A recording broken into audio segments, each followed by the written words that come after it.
Bismillahirrahmanirrahim. Assalamualaikum warahmatullahi wabarakatuh.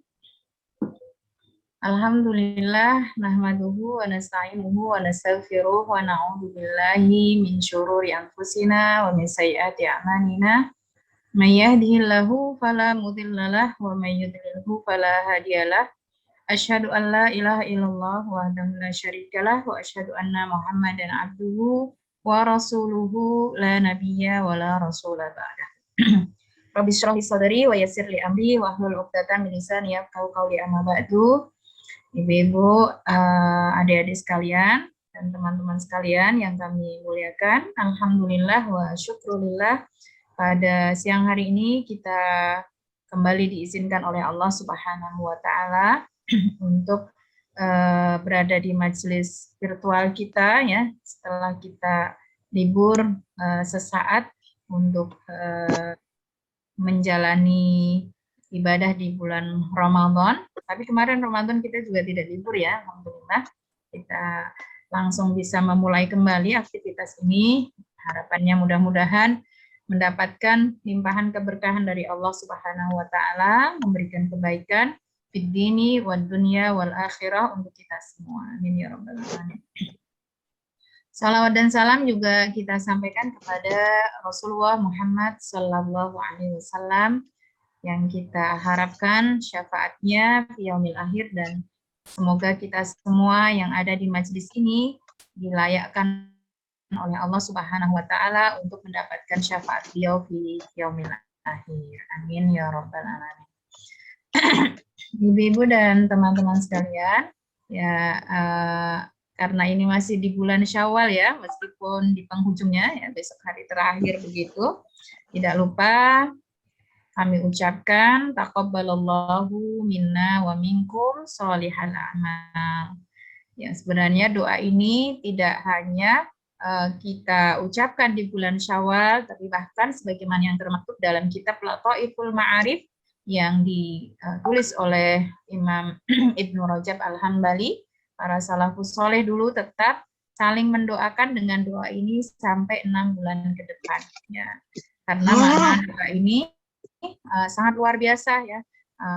Harapannya segala upaya kita dalam meningkatkan amal soleh di bulan Ramadan, apakah itu puasa kita, sholat, tilawah, sedekah, dan yang lainnya, benar-benar menjadi amal yang diterima di sisi Allah Subhanahu wa ta'ala, menjadi amal yang makbul, sehingga bisa memperberat timbangan amal kita di yaumil akhir. Tak lupa juga sebagaimana tradisi yang ada di sekitar kita di bulan Syawal ini, ya ada tradisi yang baik untuk kita saling bisa memaafkan. Maka di majelis ini saya sampaikan secara pribadi apabila ada ucapan atau sikap yang ada pada diri saya dan tidak berkenan pada ibu-ibu juga teman-teman sekalian, saya memohonkan maaf yang sebesar-besarnya, dan adapun apa yang kesalahan-kesalahan ya dari ibu-ibu atau teman-teman, tapi insya Allah nggak ada ya, itu sudah kami maafkan jauh-jauh hari, dan semoga kita bisa selalu saling memaafkan, saling mendoakan, sehingga majelis ini menjadi salah satu daripada majelis yang bisa mengantarkan kita bersama-sama untuk tetap bersama di yaumil akhir kelak ya. Taqabbalallahu minna wa minkum wa minal aidina wal faizin. Baiklah ibu-ibu dan teman-teman sekalian, untuk tema kajian kita pada siang hari ini adalah membahas tentang tafsir surat Ar-Rahman ya. Jadi kalau saya cenderung ingin sama-sama mengajak tadabbur begitu ya. Jadi dengan kita memahami tafsir itu kita bisa bertadabbur bersama-sama, bertafakur bersama-sama, mengambil pesan, hikmah, pelajaran dari apa yang Allah sampaikan melalui firman-Nya. Di antaranya ada dalam surat Ar-Rahman ini yang sebagaimana mungkin sudah disampaikan oleh panitia ya, bahwa kita pada kali ini akan membahas tafsir surat Ar-Rahman ya. Dan alhamdulillah di tahun lalu kita sudah menyelesaikan atas izin Allah ya tafsir surat Al-Kahfi sampai pada kalau tidak salah 6 pertemuan ya Bu Sari ya. Ini seperti itu, dan mungkin untuk pembahasan surat Ar-Rahman ini kita perlu 3 pertemuan atau mungkin 4 pertemuan kita akan lakukan ya secukup waktu yang tersedia gitu, karena saya yakin teman-teman ibu-ibu di sini itu sibuk ya, nanti ada jam lagi mengajar begitu, jadi secukupnya ya sesuai dengan waktu yang tersedia. Untuk pertemuan perdana kita ini nanti kalau cukup ya kita sampai pada ayat 30 ya, kalau tidak cukup ya kita sampai mungkin ayat 25 atau mungkin sebelumnya. Saya belum bisa share screen ya. Bu, ini apa? Nggak bisa. Saya dari laptop juga nggak bisa, HP juga nggak bisa. Saya hubungin Bu Dewi belum ada. Atau aja yang sewu filenya Ya, Ustazah dikirim ke siapa gitu biar di gimana Ustazah? Saya juga nggak bisa nge-share juga nggak bisa Bu. Ini saya Ya, klik sudah, share kita lakukan sebisanya ya. Insya Allah nanti ketika bisa kita lakukan. Mengingat waktunya juga singkat ya. Nanti kalau yang karena belum bisa screen, mungkin ibu-ibu bisa membuka mushafnya masing-masing ya, surat Ar-Rahman begitu, supaya bisa menyimak dengan baik ya. Untuk bagian pertama ini, kita akan sampaikan tentang surat Ar-Rahman itu sendiri ya. Surat Ar-Rahman ini adalah surat ke-55. Surat ke-55 dari 114 surat yang ada di dalam Al-Quran. Ya. Dan menurut kesepakatan para ulama, surat Ar-Rahman ini termasuk daripada surat Makkiyah. Apa itu surat Makkiyah? Yaitu surat yang Allah turunkan dalam rentang waktu periode dakwah Rasulullah sebelum berhijrah ke kota Madinah. Jadi penamaan atau pengkategorian surat Makkiyah atau Madaniyah itu bukan berdasarkan pada kota di mana surat tersebut diturunkan. Akan tetapi merujuk pada periode dakwah. Ya. Periode dakwah Rasulullah itu ada 2, di kota Makkah selama 13 tahun dan di Madinah selama 10 tahun. Jadi selama 13 tahun pada periode dakwah Rasulullah di Makkah inilah surat-surat yang turun pada saat itu dikategorikan pada surat Makkiyah, meskipun ya surat tersebut turun barangkali di kota Madinah atau dekat kota Madinah.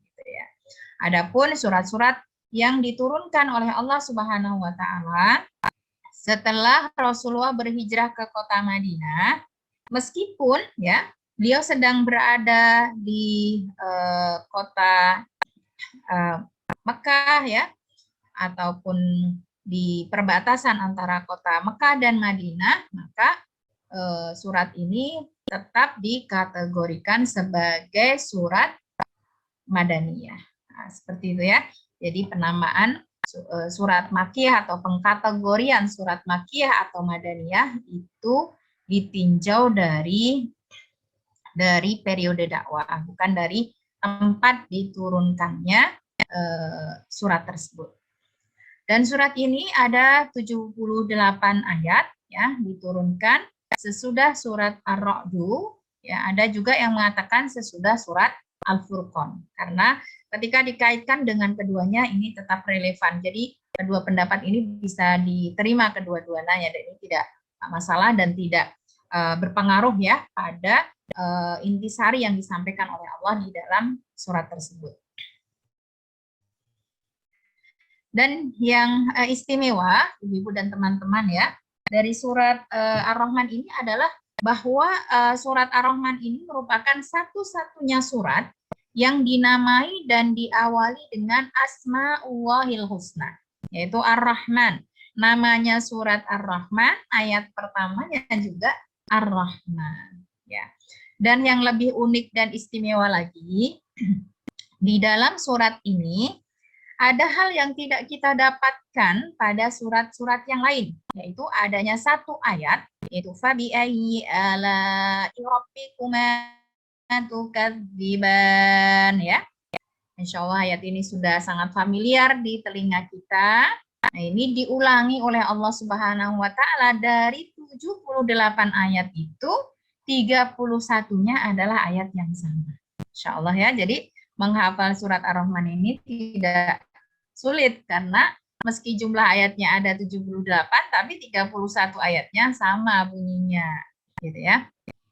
Dan kenapa dinamakan surat Ar-Rahman? Karena memang di dalam ayat ini banyak sekali karunia Allah ya yang harus kita kenali, yang harus menjadi bukti syukur kepada Allah Subhanahu wa Ta'ala, karena nikmat-nikmat yang Allah sebutkan ya di dalam surat ini memang nikmat-nikmat dan karunia yang Allah khususkan untuk manusia dan juga jin sebagai mukallaf, begitu ya, sebagai mukallaf, sebagai dua jenis makhluk Allah yang mendapatkan taklif untuk melaksanakan syariat Allah Subhanahu wa Ta'ala. Sehingga memang surat Ar-Rahman ini khitabnya atau lawan bicaranya, lawan dialog Allah di sini adalah manusia dan juga jin, gitu.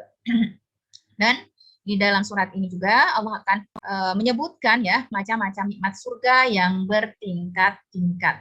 Itu ada dijelaskan di dalam surat Ar-Rahman ini. Adapun metode yang digunakan oleh Allah Subhanahu wa Ta'ala untuk menyampaikan pesan-pesan di dalam surat ini dan juga pada umumnya dalam setiap Al-Quran ya, tapi kan tidak setiap satu surat itu mengandung keduanya. Namun di dalam surat Ar-Rahman ini mengandung keduanya, yaitu targhib dan tarhib. Ya. Apa itu targhib? Yaitu hal-hal yang baik yang disebutkan oleh Allah Subhanahu wa Ta'ala berupa kenikmatan, kebahagiaan sebagai motivasi kita untuk bisa meraihnya dengan memenuhi syarat-syarat yang diajukan oleh Allah Subhanahu wa Ta'ala. Ya. Kemudian tarhib adalah peringatan-peringatan, ancaman ya berupa azab, siksa dan yang lain sebagainya. Harapannya dengan mengetahui ini kita bisa waspada dengan menjauhi apa yang menjadi penyebabnya. Ya, karena manusia siapapun itu tidak bisa dipungkiri ya, ketika melakukan sesuatu atau meninggalkan sesuatu, nah, itu tidak keluar dari dua hal ini. Ya, ada rasa harap untuk memperoleh reward atau mungkin ada rasa khawatir dan takut ya untuk mendapatkan punishment. Betul tidak? Sehingga isi Al-Qur'an adalah itu, gitu. Metode pendidikan juga itu. Ya, sehingga Ibnu Qayyim Al-Jauziyah secara khusus menuliskan buku dengan judul tersebut ya, Targhib, At-Targhib dan Tarhib gitu ya. Karena hati manusia tidak lepas dari itu kecuali hatinya para nabi dan para wali yang sudah dijamin oleh Allah la khaufun 'alaihim wa la hum yahzanun gitu ya, di mana mereka tidak memiliki rasa takut lagi dengan apa yang akan terjadi karena mereka sudah mempersiapkannya dengan baik, mereka sudah memanfaatkan nikmat-nikmat Allah dengan baik, ataupun tidak akan bersedih dengan apa yang ditinggalkan karena semuanya sudah dikondisikan. Nah, adapun manusia secara umumnya ya itu dipastikan setiap melakukan aktivitas tidak keluar dari dua hal tersebut. Berharap karena berharap sesuatu atau karena khawatir dan takut akan terjadi sesuatu. Nah, Ibu-ibu juga teman-teman sekalian yang kami muliakan ya, sebelumnya akan kita bahas terlebih dulu ya, apa itu Ar-Rahman. Ya, sebelum kita masuk pada tafsirnya, kita akan lebih mengenal ya tentang Ar-Rahman dan surat Ar-Rahman ini. Ya, kita semua tahu bahwa Ar-Rahman ini termasuk salah satu dari Asmaul Husna ya. 99 Asmaul Husna yang biasanya itu digabungkan dengan Ar-Rahim. Ya. Wallahul ladzi la ilaha Bismillahirrahmanirrahim. Dalam surat Al-Fatihah juga demikian. Bismillahirrahmanirrahim gitu ya. Nah, dua Asmaul Husna ini ya dikembalikan pada sifat rahmah Allah. Rahmat itu artinya apa? Kasih sayang Allah Subhanahu wa Ta'ala. Dan menurut mufassir ada dua pendapat makna Ar-Rahman dengan Ar-Rahim. Pendapat yang pertama, ini pendapat mayoritas ulama ya, ada perbedaan makna antara Ar-Rahman dengan Ar-Rahim. Ya. Adapun Ar-Rahman ini menunjukkan sifat rahmat Allah yang meliputi semua makhluk, baik itu yang beriman ataupun yang tidak beriman. Ya. Maha pengasih. Allah berikan mereka rizki, berikan mereka umur, berikan mereka kehidupan, berikan mereka keturunan, berikan mereka kemudahan dalam urusan, meskipun mereka kafir, meskipun mereka musyrik gitu ya. Adapun Ar-Rahim ini menunjukkan sifat rahmat Allah secara khusus untuk orang-orang yang beriman, sebagaimana yang Allah sampaikan dalam surat Al-Ahzab ayat 43. Wa kana bil mu'minina rahimah. Dan sungguh Allah Subhanahu wa Ta'ala adalah zat yang maha penyayang bagi orang-orang yang beriman. Ini kalau kita kupas akan sangat panjang. Atau dulu sudah pernah ya kita bahas ya Bu ya, saya lupa, tentang rahmat Allah Subhanahu wa Ta'ala. Jadi ada yang diberikan kepada khusus orang-orang yang beriman, yang diberikan kepada seluruh makhluk gitu ya. Itu sebagai bentuk rahman Allah Subhanahu wa Ta'ala. Adapun pendapat yang kedua, yaitu pendapat Ibnu Qayyim Al-Jauziyah, beliau menyampaikan bahwa sesungguhnya Ar-Rahman dan Ar-Rahim ini bukan pada sisi siapa yang mendapatkan rahmat, beriman atau tidak beriman, akan tetapi berkaitan dengan Allah itu sendiri. Ya. Jadi kalau Ar-Rahman itu menunjukkan betapa agungnya rahmat Allah Subhanahu wa Ta'ala, adapun Ar-Rahim itu adalah dari bentuk keagungan dan rahmat Allah ini diberikan, dibagikan kepada makhluk-makhluknya, baik yang beriman atau yang tidak. Jadi kalau bisa kita simpulkan pendapat Ibnu Qayyim ini, kalau Ar-Rahman itu internal Allah begitu ya, kemudian Ar-Rahim itu secara eksternal, wujud dari kasih sayang Allah Subhanahu wa Ta'ala. Nah, pendapat ini juga ada dasarnya, ya sama seperti pendapat pertama tadi, yaitu surat Al-Baqarah ayat 143. Innallaha binnasi laraufur rahim. Sungguh Allah itu maha pengasih, maha penyayang kepada seluruh manusia, baik itu yang kafir maupun yang tidak kafir. Dan ibu-ibu sekalian yang kami muliakan, karena nanti ke depan kita akan mendapati ya satu ayat, satu kata, tapi berbeda makna menurut para mufassir, itu tidak menjadi masalah. Ya. Itu karena menunjukkan i'jazul Quran dari segi bahasa. Ya. Dari segi bahasa, bahwa Al-Quran ini memiliki keistimewaan sehingga bisa ditafsirkan dengan tafsiran yang luas selama itu ada dasarnya. Dan dalam kaidah usul fikih, ketika ada perbedaan maksud, perbedaan makna, bahkan mungkin perbedaan dalil, itu diharapkan yang pertama selama kita bisa melakukan adalah al-jam'u bainahuma. Kedua-duanya harus kita pakai. Ya, selama itu tidak benar-benar tidak bisa disatukan gitu ya. Nah, kedua-duanya bisa kita pakai. Jadi misalnya kita ambil tengahnya begini, Allah itu maha menyayangi kepada seluruh makhluknya. Allah memiliki rahmat yang agung pada dirinya, kemudian diwujudkan itu semua kepada makhluknya, siapa yang beriman apun yang tidak beriman, lebih kepada mereka yang beriman. Nah, seperti itu ya. Itu bisa. Kemudian kalau dilakukan yang namanya itu diturunkan oleh Allah ya, dan mana yang belakangan diturunkan oleh Allah itu menjadi revisi dari yang tidak bisa baru dilakukan tarjih. Nah itu ya, itu Itu cara melaksanakan atau mengamalkan dalil-dalil yang bertentangan gitu ya. Nah, ini. Dan tapi kalau kita teliti itu pertentangannya itu di dalam Al-Qur'an cenderung ikhtilafu tanawwu nggih, variasi, bukan ikhtilafu at-tabaghut yang menimbulkan saling membenci, saling ini tidak, tapi variasi begitu. Sehingga itu pilihan gitu nggih Ibu dan teman-teman ya. Ini menjadi catatan yang saya kira cukup penting bagi kita sebagai umat Islam, karena di dalam Islam terutama dalam masalah fikih yang terkait dengan amalan kita sehari-hari itu hampir semuanya itu ada lebih dari satu pendapat gitu ya. Nah, itu kita tidak perlu pusing karena pendapat-pendapat itu sesungguhnya adalah pendapat-pendapat yang sifatnya variasi, bukan yang bertentangan satu dengan yang lain gitu ya. Ya namanya variasi kan bebas memilih, mau memilih ini boleh, memilih ini boleh. Yang penting nyaman dan tahu alasan kenapa dia memilih. Begitu nggih? Ini supaya umat Islam itu tidak berkutat pada perbedaan terus begitu. Itu yang perlu kita jadikan tagline kita begitu.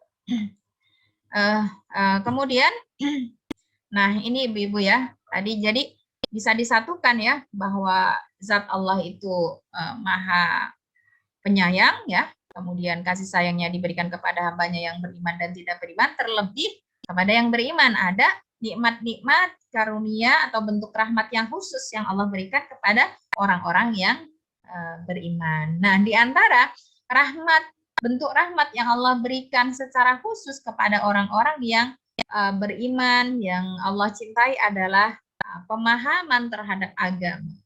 Ya, sehingga Rasulullah SAW sampaikan dalam hadis riwayat Ahmad ini ya, Innallaha azza wa jalla yu'tid dunya man yuhibbu wa man la yuhibbu. Ya, jadi Allah Subhanahu wa taala itu memberikan nikmat yang sifatnya duniawi umum kepada semuanya. Baik kepada hamba yang dicintai ataupun yang tidak dicintai. Ya, ini fakta ya. Nah, wala yu'tiddin illa liman ahabba. Akan tetapi Allah tidak anugerahkan pemahaman terhadap agama atau tidak anugerahkan hidayah ya kepada manusia-manusia itu kecuali mereka yang dicintai oleh Allah Subhanahu wa taala. Atau wahuddin faqad ahabbahu ya. Dan siapapun yang telah Allah berikan pemahaman agama, petunjuk untuk menganut, memeluk ya, kemudian bertamasuk, berpegang teguh kepada agama Allah yang benar, sungguh itu merupakan bukti yang sangat kuat bahwa Allah mencintai hamba tersebut. Nah, jadi seperti itu implementasi daripada ayat ini begitu ya. Allah memberi kepada semuanya, tapi ada hal-hal yang secara khusus tidak diberikan kepada semua orang, kecuali daripada hamba-hamba yang dicintai oleh Allah Subhanahu wa taala. Ibu-ibu dan teman-teman sekalian ya, surat Ar-Rahman ini ada yang menamakan sebagai pengantin Al-Qur'an, Arusul Qur'an ya, Arusul Qur'an. Ya.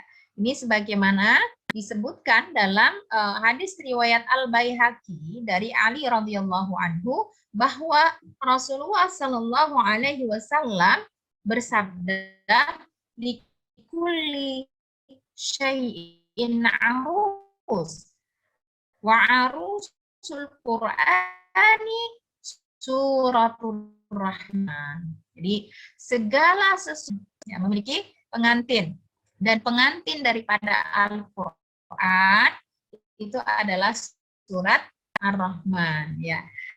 Ya, itu apakah ini ya hadis ini yang melatar belakangi barangkali begitu ya, ketika ada acara-acara pengajian untuk menjelang pernikahan itu sering ya mereka membacanya surat tidak ada kaitannya surat Ar-Rahman ini dengan pernikahan begitu ibu-ibu ya itu. Jadi latar belakang kenapa surat Ar-Rahman ini disebut dengan pengantin Al-Qur'an itu karena gaya bahasanya yang indah. Ya. Jadi pengantin itu kan indah ya, cantik begitu ya, ganteng begitu ya, bahagia gitu ya. Ya mungkin ada korelasinya di situ, tapi sebenarnya tidak ada kaitannya dengan pernikahan gitu ya. Gaya bahasanya indah.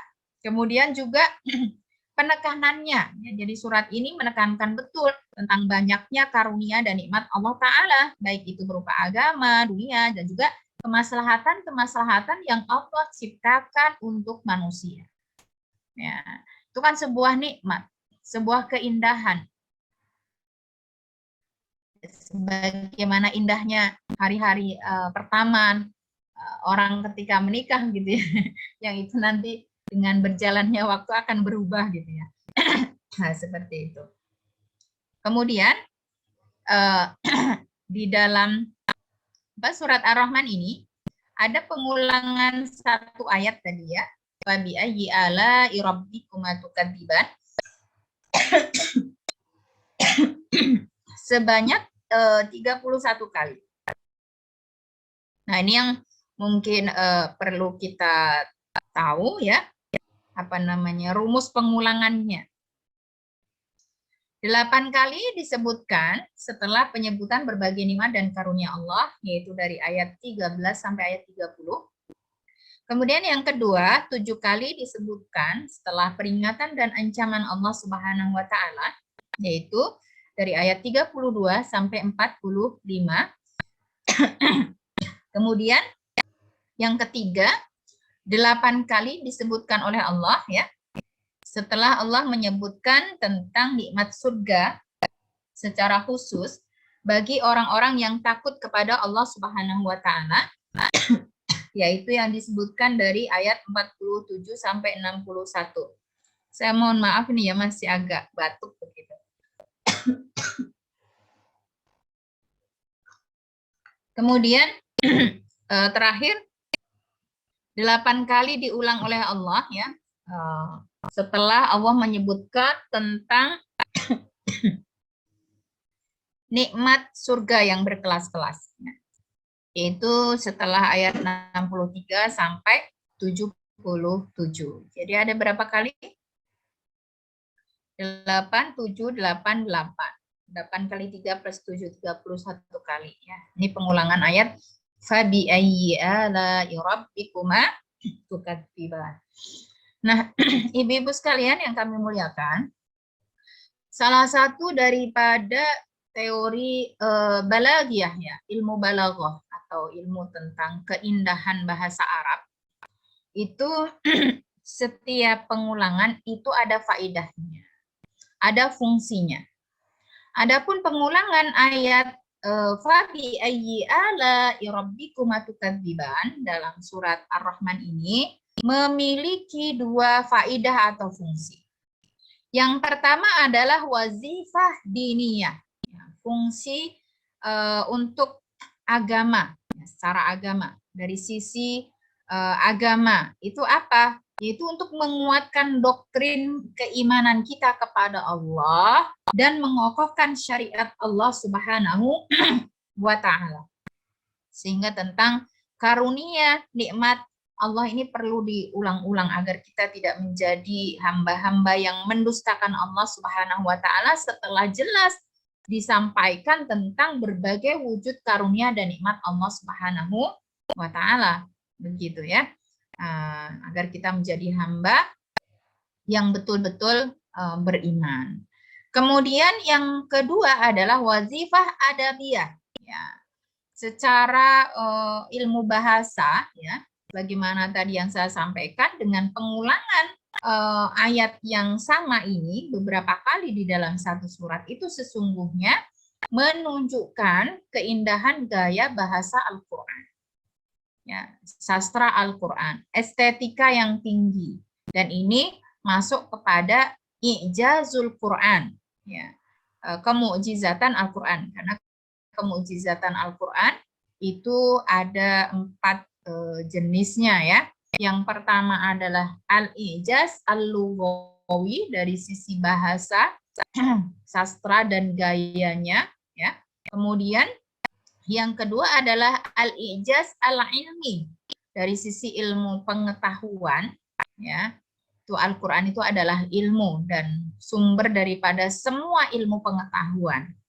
Kemudian yang ketiga adalah al-i'jaz at-tashri'i, dari segi hukum, ya, di mana tidak ada satupun hukum yang ada di muka bumi ini yang mampu menyaingi hukum-hukum yang ditetapkan oleh Allah di dalam Al-Quran, baik itu dari segi efektivitas daripada hukum tersebut ataupun manfaatnya.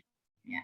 Kemudian yang terakhir adalah al-ijaz tentang al-akhbar bil ghaib, ya, kemukjizatan Al-Quran terkait dengan berita-berita yang termuat di dalam Al-Quran, terutama berita-berita tentang masa lalu, ya, dari awal penciptaan manusia juga yang akan terjadi sampai pada nanti kehidupan akhirat itu sudah termuat di dalam Al-Quran. Nah, ini nanti perlu waktu khusus untuk membahas ini, ya, tentang ijazul Quran, tentang sisi kedahsyatan Al-Quran, ya. Dan sayangnya ini tidak sering dikupas, ya, sehingga meskipun setiap hari seorang itu membaca Al-Quran, tapi memiliki rasa yang sama saja, gitu, ya. Tidak muncul tambah takjubnya, tambah cintanya dan sebagainya, itu karena mungkin belum memahami betapa Al-Quran ini adalah rangkaian dan susunan daripada ayat-ayat yang sangat istimewa yang kalau dikaji dari berbagai sisi tadi, gitu, ya. Itu ya Ibu-ibu, ya. Jadi dengan pengulangan ini termasuk daripada bukti, ya, betapa indahnya bahasa yang digunakan oleh Allah Subhanahu wa Ta'ala untuk menyampaikan pesan-pesannya dalam surat Ar-Rahman ini. Kemudian asbabun nuzulnya, ya, surat Ar-Rahman ini sebagaimana disebutkan dalam berbagai kitab tafsir, itu ada 2 asbabun nuzulnya, ya. Yang sebagaimana yang saya sampaikan tadi, karena ada yang mengatakan turun sesudah surat Ar-Ra'du, turun sesudah surat Al-Furqan, itu karena ada alasannya, ya. Menurut riwayat yang pertama, ya, surat Ar-Rahman ini merupakan jawaban Allah Subhanahu wa Ta'ala terhadap pertanyaan orang-orang musyrik yang berkata, "Wa mar-Rahman," gitu, ya. Siapakah Ar-Rahman itu, gitu, ya. Nah, ini berdasarkan pada surat Al-Furqan ayat 60. Wa idza qila lahum usjudu lir-Rahman qalu wa mar-Rahman anasjudu lima ta'muruna wa zadahum nufura. Ketika dikatakan kepada mereka orang-orang musyrik untuk bersujud kepada Ar-Rahman, mereka bertanya, siapakah itu Ar-Rahman? Gitu, ya. Dan kenapa kami diperintahkan sujud, ya, kepada Ar-Rahman, kepadanya, gitu, ya. Dan dengan itu mereka bertambah jauh dari keimanan karena mereka belum mengenal siapakah itu Ar-Rahman. Kemudian turunlah surat ini, ya, Ar-Rahman 'allamal Qur'an khalaqal insan, diterangkan. Nah, siapakah itu Ar-Rahman, begitu, ya. Nah, itu. Adapun riwayat yang kedua menyatakan bahwa surat ini merupakan jawaban dari perkataan penduduk Mekah, ya. Ketika mereka mengatakan bahwa sesungguhnya Al-Quran yang mereka dengar selama ini, karena memang sebelumnya mereka kan tidak pernah mendengar bacaan seperti Al-Quran, begitu, ya. Nah, ketika Rasulullah menyampaikan Al-Quran, kemudian para sahabat juga membacanya yang sudah beriman, ya, mengajarkan kepada mereka, itu mereka mengatakan atau memiliki pernyataan bahwa Al-Quran ini sama saja buatan manusia seperti juga syair-syair yang selama ini mereka kenal, gitu, ya. Nah, kemudian turunlah surat Ar-Rahman ini, dan ini dikuatkan dengan surat An-Nahl ayat 103, ya, walaqad na'lamu annahum yaqulun innama yu'allimuhu bashar. Dan sesungguhnya kami Allah Subhanahu wa Ta'ala mengetahui bahwa mereka saat mendengar ayat-ayat Al-Quran itu dibacakan, itu mereka mengatakan Al-Quran ini sungguh merupakan ajaran manusia, yaitu ajaran Muhammad. Nah, lisanul ladzi yulhiduna ilaih ajamiyun wa hadza lisanun arabiyyun mubin. Padahal sudah jelas. Al-Quran itu kan diturunkan oleh Allah dengan bahasa Arab yang terang, atau fusha, sedangkan mereka selama ini berkomunikasi itu dengan bahasa ajam, bahasa selain Arab begitu ya. Jadi nggak mungkin bahwa Al-Quran ini merupakan suatu ajaran yang diajarkan oleh manusia, yang sumbernya juga dari manusia dan merupakan buatan manusia. Dan ini kalau kita bahas tentang ijazul Quran, kemukjizatan Al-Quran, itu ada banyak ayat ya yang menjelaskan bagaimana mereka itu menuduh bahwa Al-Quran ini adalah buatan manusia, seperti para tukang sihir, para penyair dan sebagainya. Dan Allah akhirnya menuntut mereka untuk membuat surat yang sama. Ya, ternyata mereka tidak sanggup, tidak mampu membuat karya yang sama. Yang pernah membuktikan kan Musailamah Al-Kadzab gitu ya. Dan ternyata karya dia tidak bisa sama sekali menyamai dengan surat yang ada di dalam Al-Quran, meskipun nama suratnya sama-sama surat Al-Fil begitu ya. Nah, itu yang tadinya kalau memang kalian menuduh Al-Quran itu ajaran manusia, buatan manusia, buatlah 10 surat yang sama. Mereka tidak sanggup. Lalu diturunkan oleh Allah menjadi satu surat saja gitu ya.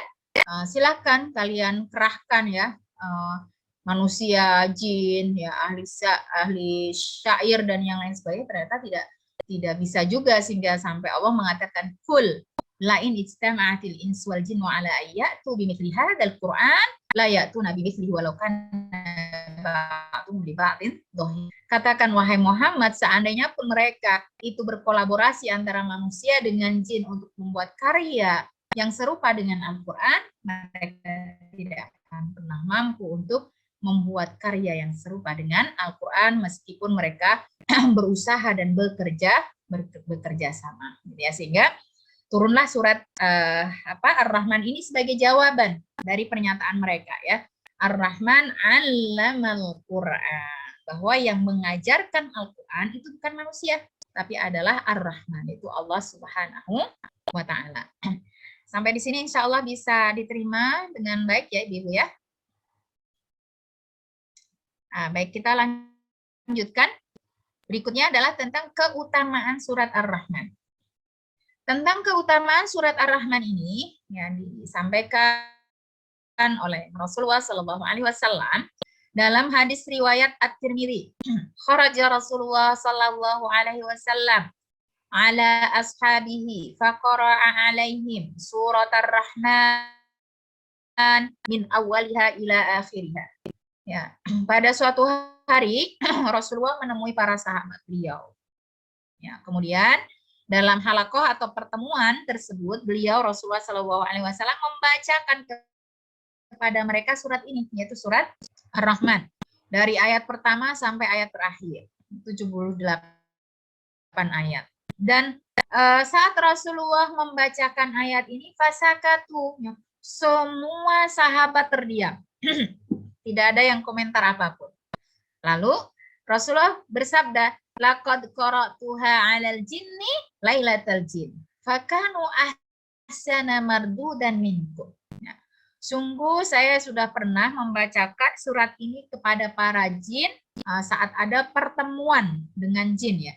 Karena memang Rasulullah ini berbeda dengan nabi-nabi yang lain ya. Beliau diutus oleh Allah Subhanahu wa Ta'ala selain berdakwah kepada manusia juga sekaligus kepada para jin begitu ya. Jadi saat ada pertemuan dengan jin, dia membacakan surat ini.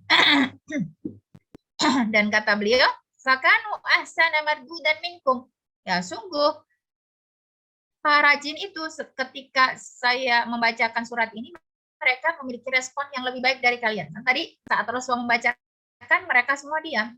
Tapi kalau saat Rasulullah membacakan surat Ar-Rahman ini pada pertemuan beliau dengan jin, mereka memberikan respon ya.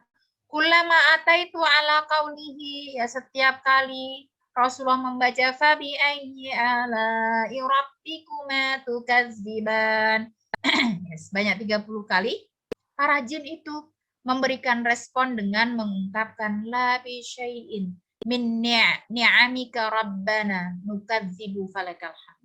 Jadi setiap ayat ini beliau baca, semua jin berkata, tidak ada wahai Allah sesuatu apapun dari nikmat-Mu yang kami dustakan. Karena sesungguhnya bagimu segala pujian. Masya Allah ya.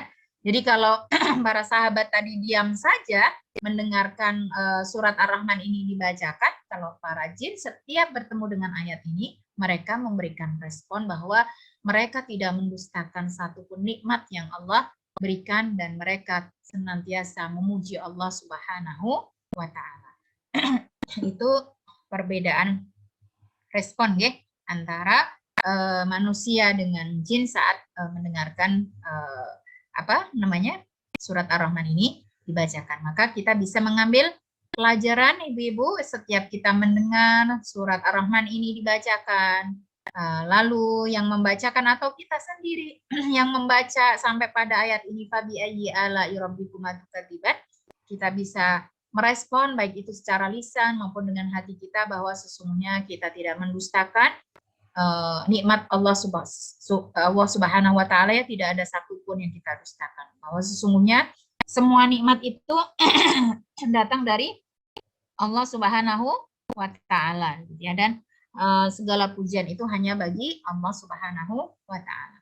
Itu respon kita ya, baik secara lisan maupun hati, karena yang demikian itu dinilai oleh Rasulullah lebih baik ya, daripada diam saja. Kemudian kita akan mulai tadabbur kita surat Ar-Rahman ya, kita mulai dari ayat pertama ya. Ini ayat pertama sampai ayat keempat ya. Saya kasih poin sebagai 3 karunia yang maha ya. Di sini ada 3 karunia Allah yang disebutkan paling pertama yang sangat luar biasa jika kita mampu merenungkannya, yaitu Allamal Quran, yang mengajarkan Al-Quran, Khalaqal Insan, yang menciptakan manusia, Allamahul Bayan, sekaligus mengajarkan kepada kita bagaimana cara berkomunikasi, memahami, mengungkapkan apa yang ada dalam hati kita. Ya, ini 3 nikmat yang sangat luar biasa yang Allah berikan kepada kita semua ya.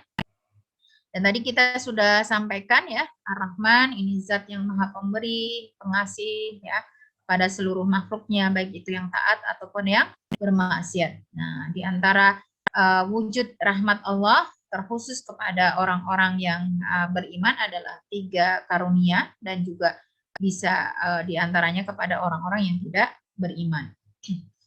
Yang pertama adalah Al-Quran, ya, ini karunia khusus yang Allah ajarkan kepada manusia. Kemudian yang kedua adalah penciptaan manusia sebagai makhluk yang paling sempurna. Kemudian yang ketiga Allamahul Bayan ya, sehingga bisa mengajarkan al-bayan sehingga kita bisa dipahami dan bisa memahami orang lain dengan baik ya. Seandainya kita tidak diajarkan untuk mengungkapkan sesuatu yang ada pada hati kita melalui lisan kita, bagaimana kita bisa memahami orang lain. Baik ibu-ibu dan teman-teman sekalian ya, untuk nikmat yang pertama, karena tadi tentang Ar-Rahman kita sudah bahas ya. Nah, kita pada ayat kedua, Allamal Quran ya. Sesungguhnya Allah lah yang mengajarkan kepada kita Al-Quran, dan diajarkannya Al-Quran kepada kita itu merupakan anugerah teragung dari semua anugerah yang Allah berikan. Nikmat yang disebut pertama itu pasti yang terbaik, yang terdahsyat gitu ya. Karena coba kita renungkan ibu-ibu dan teman-teman sekalian, seandainya kita itu diciptakan oleh Allah hidup di dunia, ya, di samping kita ada makhluk-makhluk yang lain, ada tumbuhan, ada hewan, ada alam semesta begitu ya. Kemudian kita tidak diberi panduan hidup, ya, seperti Al-Quran.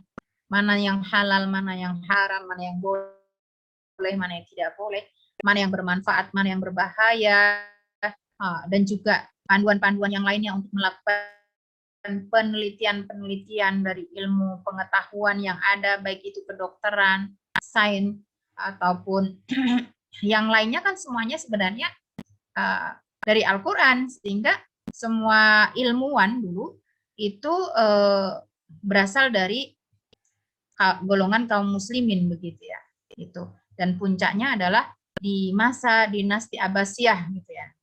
Umat Islam mengalami kejayaan dan peradaban ilmu pengetahuan yang sangat luar biasa, berkembang pesat sangat luar biasa, sehingga didirikan pusat ya penelitian dan juga laboratorium juga sekaligus perpustakaan yang terbesar yaitu di Baghdad ya. Dengan adanya itu semua akhirnya Bizantium dan Mongol ya tidak mau menerimanya dan melakukan invasi ya besar-besaran, membakar perpustakaan ya, memporak-porandakan universitas, kalau bahasa kita sekarang universitas ya, pusat-pusat pengembangan ilmu pengetahuan dan sebagainya, sehingga saat itulah ya umat Islam mengalami keterpurukan yang sangat besar dan kemudian ilmu pengetahuan diambil alih oleh mereka ya, orang-orang Romawi, Bizantium dan juga orang-orang Mongol. Begitu ya. Nah, kenapa saat itu umat Islam mampu mencapai pada kejayaan peradaban dan ilmu pengetahuan? Karena adanya Al-Quran. Mereka melakukan penelitian-penelitian astronomi, perbintangan, hisab, matematika dan sebagainya, kedokteran apalagi ya, kimia, itu semua dari Al-Quran dan juga hadis-hadis Rasulullah Shallallahu Alaihi Wasallam, ibu-ibu sekalian ya. Jadi kalau kita di sini jurusan MIPA itu sangat berpeluang sekali untuk melakukan riset yang berdasarkan pada Al-Quran gitu ya. Saya lupa itu ada seorang ustadz yang menuliskan buku Al-Quran adalah sains ya. Nah itu. Jadi memang semua bersumber daripada Al-Quran. Dan yang juga merupakan bukti bahwa Al-Quran ini merupakan anugerah yang sangat agung, yang sangat dahsyat dan mulia untuk kita semua ya, Masya Allahnya, dijadikan setiap orang itu mudah untuk mempelajari Al-Quran. Yang kita tahu bahkan orang yang lumpuh otaknya saja mampu menghafal Al-Quran. Orang yang buta mampu menghafal dan mengkaji Al-Quran. Itu lumpuh otaknya ya Bu ya. Nah, siapa itu ada yang dari Indonesia ya, Mas Naja ya. Itu mampu menghafal Al-Quran, memahaminya pula begitu ya. Itu yang sangat luar biasa. Anak kecil bayi ya yang sering diperdengarkan Al-Quran juga mudah melafadzkannya. Berbeda dengan yang selain Al-Quran gitu ya. Ini kalau anak rewel terus diperdengarkan Al-Quran juga akan menjadi tenang gitu ya. Dan inilah merupakan fakta ya yang membuktikan dengan apa yang disampaikan oleh Allah dalam surat Al-Qamar ayat 17. Walaqad yassarnal Qur'ana lidzikri fahal min muddakir gitu ya. Dan sungguh Allah Subhanahu wa taala telah menjadikan Al-Qur'an itu peringatan yang mudah. Ya, siapapun itu mudah mengambil sebenarnya ya hikmah pelajaran yang disampaikan oleh Al-Qur'an. Sehingga Allah sebutkan dalam surat Al-Baqarah ayat 185 itu kan ya. Syahrul Ramadan alladzi unzila fihil Qur'an hudal linnas. Siapapun bisa mengambil inspirasi dari Al-Qur'an, semua manusia yang beriman atau yang tidak beriman. Ilmu dari Al-Qur'an. Tapi kalau amalnya itu hanya berlaku pada orang-orang yang beriman. Sehingga dalam surat Al-Baqarah ayat 2 atau 3 ya, hudal lil muttaqin. Ya.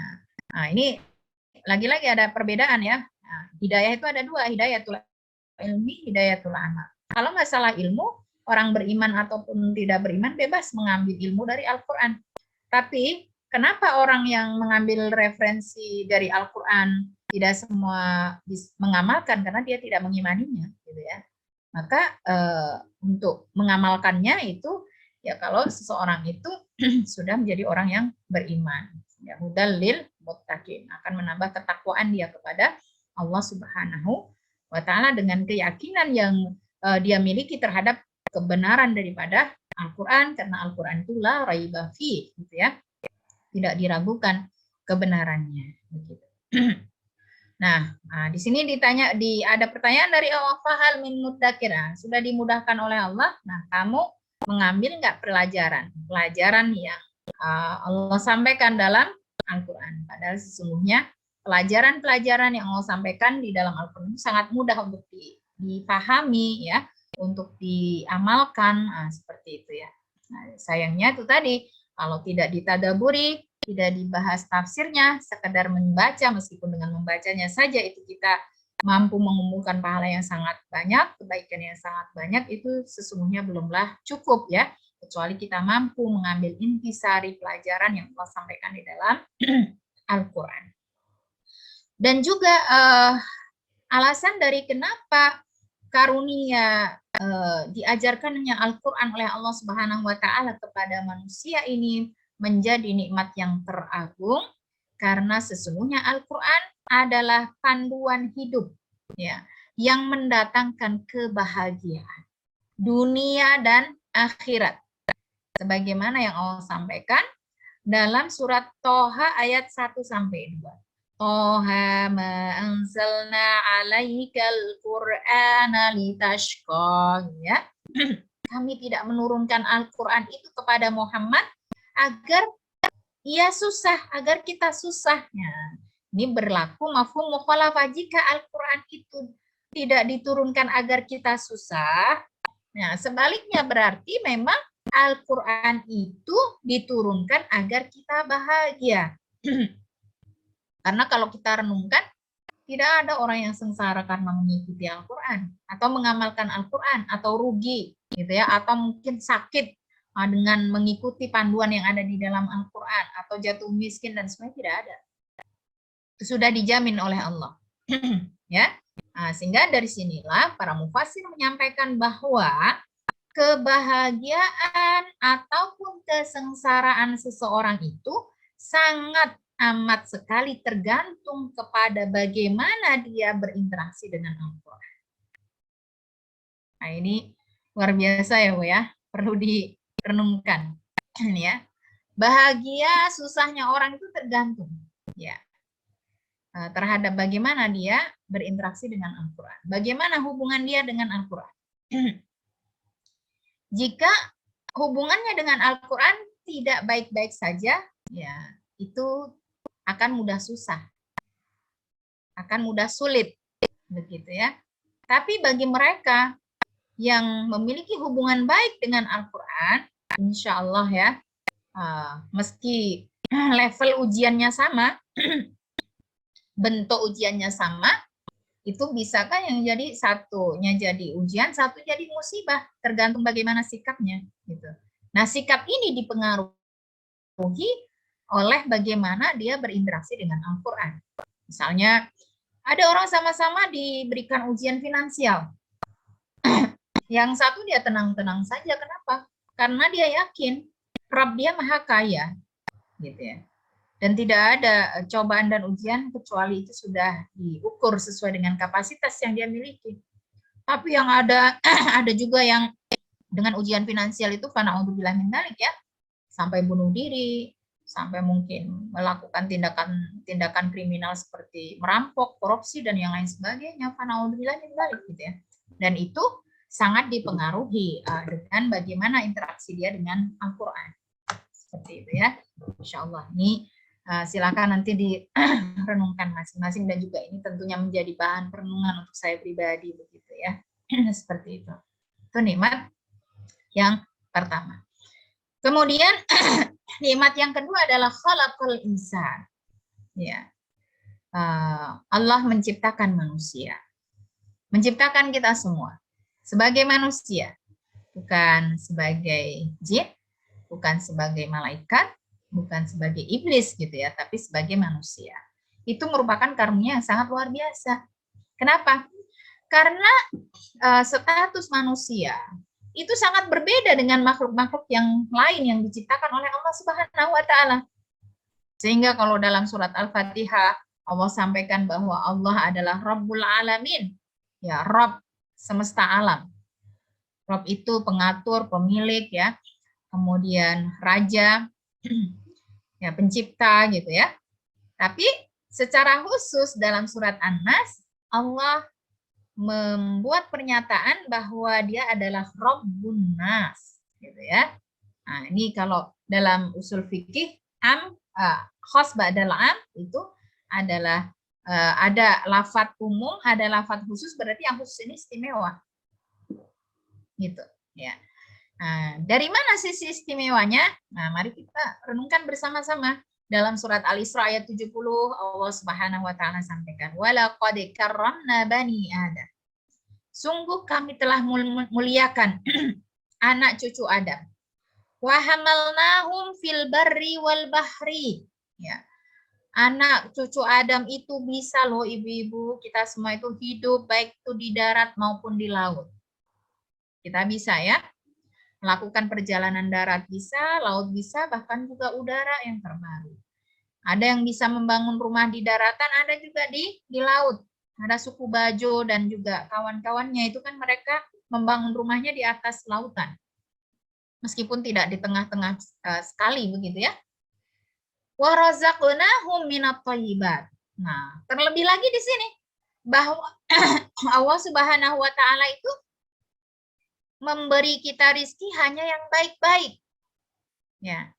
Jadi ibu-ibu dan teman-teman sekalian, ya, kita itu tidak makan rumput, tidak makan kotoran, tidak makan tumbuh-tumbuhan yang liar, ya, ataupun biji-bijian yang liar.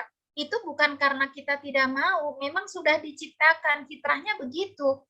Coba kalau manusia itu punya punya keinginan juga, ada, mohon maaf ya, ada rumput terus ngiler pengen makan begitu ya, gimana coba rebutan dengan kambing, sapi dan sebagainya gitu ya. Terus mohon maaf gitu ya, doyan sama kotoran seperti ayam dan sebagainya, gimana coba. Jadi bukan karena kita tidak ingin, tapi Allah membatasi rezeki kita itu hanya yang baik-baik. Kita diberikan selera untuk makan buah-buahan yang baik, yang segar, yang enak gitu ya. Nah, kemudian juga makanan-makanan kita itu yang baik-baik lah begitu karena kan begitu ya. Kita tidak makan bensin, kita tidak makan paku, kita tidak makan rerumputan ya, kita tidak makan kotoran gitu. Nah, itu luar biasa sebagai bentuk pemuliaan Allah kepada kita sebagai manusia. Wa faddalnahum ala katsirin mimman khalaqna tafdila. Dan sungguh Allah telah lebihkan ya manusia ini dengan berbagai keistimewaan, karunia, nikmat yang tidak Allah berikan, tidak Allah ciptakan pada makhluk-makhluknya yang lain. Sehingga manusia adalah makhluk yang paling sempurna. Ya. Nah, ini dan juga keistimewaan manusia itu karena manusia diberikan beberapa indera yang tidak diberikan kepada makhluk-makhluknya yang lain. Dalam surat An-Nahl ayat 78 Allah sampaikan di sini. Wallahu akhrajakum min butuni ummahatikum la ta'lamuna syai'a. Ya, memang saat kita baru dilahirkan oleh Allah dari rahim ibu kita tidak tahu apa-apa. Tapi Allah membekali kita dengan beberapa indera yang sangat luar biasa. Wa ja'ala lakumus sam'a. Indera yang pertama berfungsi bahkan sebelum kita dilahirkan adalah pendengaran. Nah, dengan mendengar itu kita merekam ya apa yang kita dengarkan. Jadi bayi itu sudah bisa ya merekam sebelum lahir. Wal absar, apalagi kedua mata kita. Insyaallah ya, luar biasa. Dan yang berbeda, kucing, kambing dan sebagainya juga melihat, juga mendengar. Nah, yang kalau seperti itu yang ketiga ini tidak sama. Wal afidah. Ya, Allah beri kita hati nurani. Ya, ini berbeda dengan makhluk-makhluk yang lain. La'allakum tashkurun, agar kita bersyukur. Nah, sehingga di sini kalau boleh kita lebih detailkan lagi ya, keistimewaan makhluk yang bernama manusia, yaitu kita semua adalah satu, wajah kita. Dalam surat Al-Mu'minun ayat 14, Allah sampaikan ya desain wajah kita itu sangat luar biasa. Ketika Allah mendesain wajah kita itu sangat luar biasa. Ada buku khusus yang ditulis oleh siapa itu ya? Saya lupa itu tentang keajaiban penciptaan manusia, Harun Yahya. Nah, ini disampaikan, "Tsumma khalaqna nutfata 'alaqah." kita itu berasal dari air mani, ibu-ibu dan teman-teman ya, yang sudah menikah sudah paham seperti apa wujudnya. Nah, dari mani tersebut air yang melekat ya sebenarnya. Khalaqna 'alaqah. Kemudian Allah menciptakan dari air mani tersebut suatu yang melekat, fa khalaqnal 'alaqata mudghah. Dari air mani itu berwujud segumpal daging ya. Kemudian setelah itu wa khalaqnal mudghata idhama, setelah terjadi air mani segumpal daging ya. Kemudian diberikan apa? Idham, tulang belulang. Kalau cuman tulang belulang kan ngeri ya, kayak tengkorak gitu ya. Nah, maka tidak cukup sampai di situ. Kakasaunal idhama lahma. Dikasih casing oleh Allah tulangnya. Kasauna dikasih baju. Ya, apa bajunya? Daging gitu. Tsumma ansha'na khalqan akhar. Dan yang lebih keren lagi ya, meskipun kita itu terlahir kembar dan sebagainya, wajahnya pasti ada perbedaan.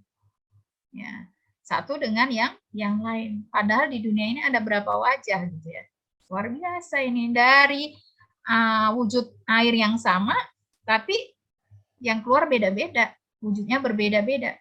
Fatabarakallahu ahsanal khaliqin. Dan inilah perlu senantiasa kita ucapkan bahwa sesungguhnya Allah Subhanahu wa taala adalah pencipta yang paling baik. Tabarakallah. Maka setiap kita melihat anak yang lucu, ya apakah itu cucu kita atau anak kita atau siapapun, jangan lupa kita ucapkan tabarakallah. Ya, tabarakallah, maha suci Allah Subhanahu wa taala. Kemudian juga yang istimewa dari manusia adalah warna kulit, bahasa, juga suaranya. Berbeda dengan makhluk-makhluk yang lain. Ya kan ibu-ibu ya? Nah, ini sebagaimana yang Allah sampaikan dalam surat Ar-Rum ayat 22. Wa min ayatihi khalqus samawati wal ardh. Termasuk daripada tanda-tanda kebesaran Allah Subhanahu wa taala adalah Allah menciptakan langit dan bumi. Wahtilafu alsinatikum. Nah, ini yang yang berbeda dengan makhluk yang lain. Kalau suara ayam Indonesia, ayam Arab, ayam Eropa, ayam Australia atau Afrika sama ya Bu ya. Suara sapi sama begitu. Tapi suara manusia berbeda-beda, lahjahnya berbeda-beda, bahasanya berbeda-beda. Wa alwanikum, apalagi kulitnya beda-beda, ya kan? Kadang kita membuat merenung gitu ya. Nah, jalan kemarin saya habis umroh gitu ya. Ketika di sana kan kita ketemu banyak orang dengan kulit yang berbeda-beda, dengan wajah yang beda-beda. Ibu saya, kok iso ya nduk wong kok apa irungnya mancung-mancung gitu ya. Terus kok kulitnya putih-putih, tinggi-tinggi. Tapi kok Yono sih mireng gitu ya. Macam-macam, ini luar biasa. Padahal kan dari anak keturunan Adam semua. Nah, ini yang luar biasa di sini. Inna fi dzalika laayatil lil alamin. Nah, jadi dalam perbedaan lisan kita, bahasa kita, suara kita, warna kulit kita itu sesungguhnya terdapat tanda-tanda kebesaran Allah Subhanahu wa taala bagi mereka yang mengetahuinya. Ya, tentu ada alasan bagi Allah untuk menciptakan orang Asia itu dengan bentuk seperti ini, ya orang Afrika dengan bentuk dan warna kulit seperti ini dan sebagainya begitu. Kemudian juga yang terbaru tapi tidak baru banget yaitu sidik jari kita. Masya Allah, luar biasa. Tidak ada manusia yang memiliki sidik jari sama. Maka setiap kita cek di imigrasi atau bikin KTP atau paspor atau surat-surat yang lain, dan kita diminta untuk sidik jari gitu ya. Nah, itu karena memang beda gitu ya. Nah, ini ada dalam surat Al-Qiyamah ayat 4, bala qadirina ala an nusawiya banana ya. Bahkan kami Allah mampu menyusun kembali jemari-jemari mereka dengan sempurna. Itu dari air mani itu ya. Insya Allah ya, termasuk kesempurnaan dalam penciptaan jari jemari kita itu tadi, sidik jarinya kita nggak ada yang sama gitu ya, Insya Allah. Kemudian juga yang luar biasa pada manusia, ya ini pasti kalau di MIPA sudah sering dijadikan bahan riset ya, bagaimana manusia ini diberikan anugerah akal dan kecerdasan yang sangat luar biasa karena akal kita itu menjadi sistem penyimpan informasi yang sangat luar biasa. Jaringan otak kita itu, ibu-ibu dan teman-teman ya, menyimpan informasi apapun yang dapat direkam. Ya, karena memiliki kemampuan untuk menyimpan 10 pangkat 13 bit. Nah, ini yang saya tidak paham, nanti yang tahu ilmunya bisa menambahkan gitu ya. Nah. Jadi 10 pangkat 13 bit gitu ya. Ya kalau kita lihat komputer dengan berapa RAM, 126 atau berapa aja sudah sedahsyat itu, padahal itu kan buatan manusia. Manusia pasti berlipat-lipat dong dari itu, kita bisa bayangkan. Gitu ya. Kemudian juga DNA ya. Nah, kromosomal, yaitu molekul DNA yang ada pada kromosom yang menyimpan informasi genetik manusia ini sangat juga luar biasa. Ini ya. Informasi ini akan dialihkan atau diturunkan kepada anak keturunan kita.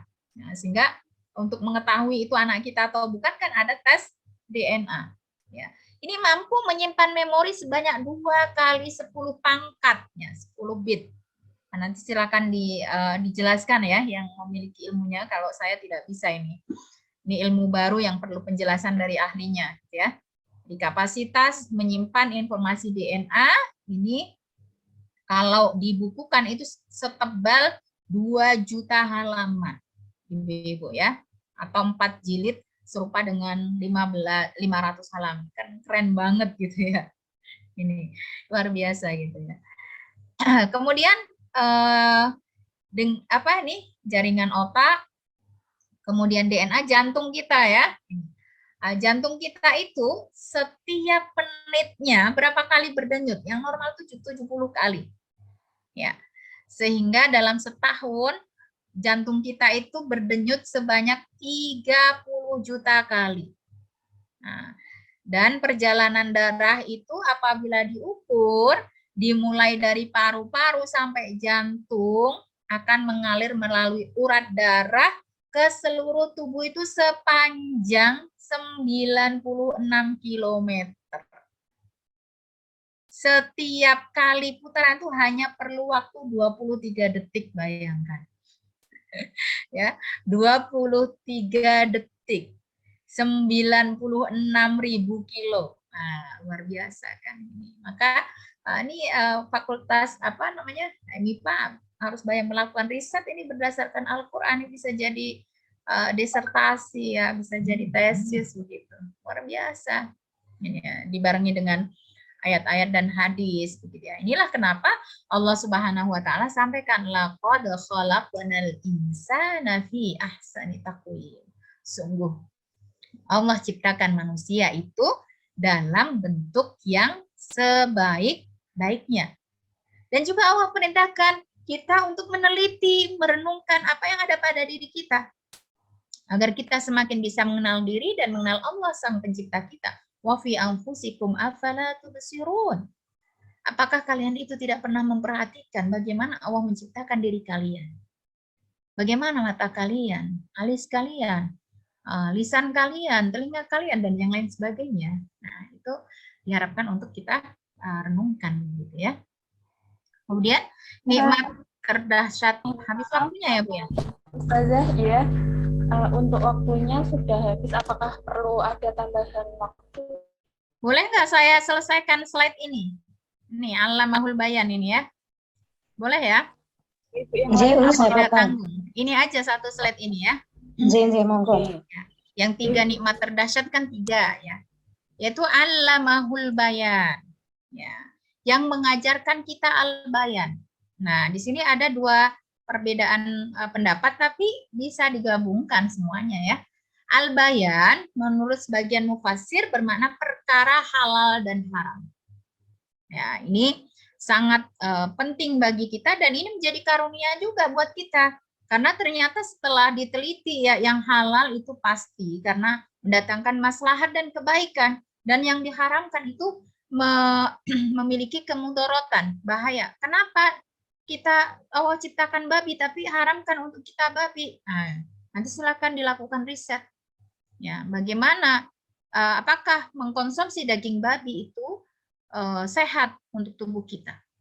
Kenapa ada homer dan kita tidak meminumnya, tidak boleh meminumnya? Nah, kenapa ada laki-laki perempuan tapi kita tidak boleh bergaul bebas, berzina? Nah, seperti itu.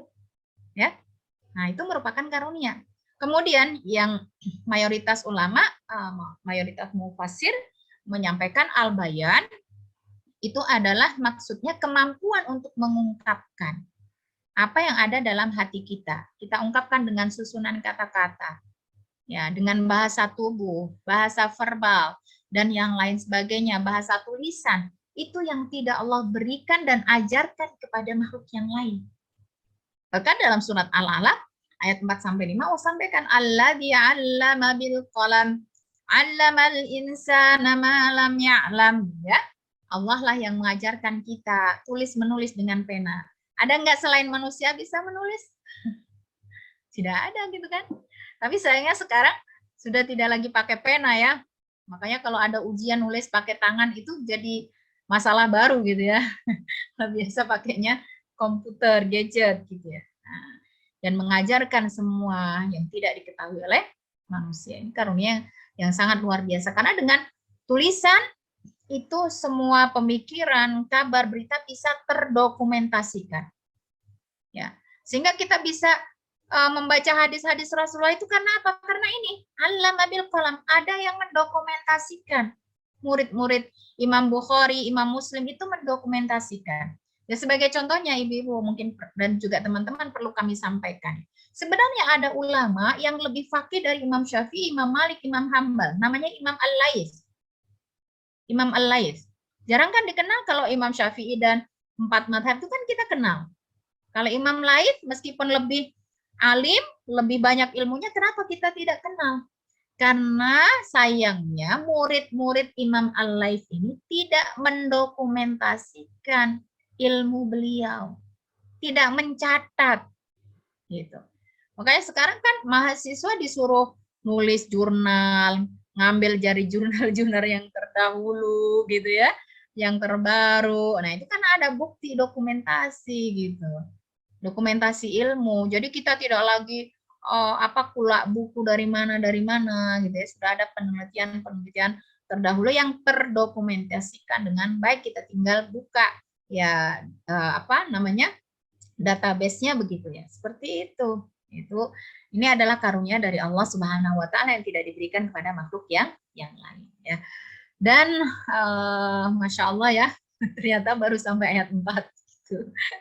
Ya, mudah-mudahan yang sedikit ini bisa bermanfaat untuk kita semua dan semoga kita bisa mengambil hikmah dan pelajaran dari 4 ayat di surat Ar-Rahman ini, ibu-ibu dan teman-teman sekalian ya. Dari saya apabila ada kurangnya mohon maaf yang sebesar-besarnya ya Bu, maksudnya sedikit ayatnya gitu ya. Tadi targetnya 25 ayat ya, tapi ternyata baru 4 ayat tapi tidak apa ya. Memang Al-Quran itu kalau dikupas tuh sangat banyak sekali gitu. Satu ayat itu bisa satu pertemuan juga bisa gitu. Tergantung ketersediaan waktu sebenarnya ya. Seperti itu. Nah, mudah-mudahan yang terpenting ya kita bisa mengambil pelajaran, hikmah, dan tentunya kita lebih bersyukur, lebih memperdalam lagi ya, dan juga lebih memperbanyak lagi interaksi kita dengan Al-Quran.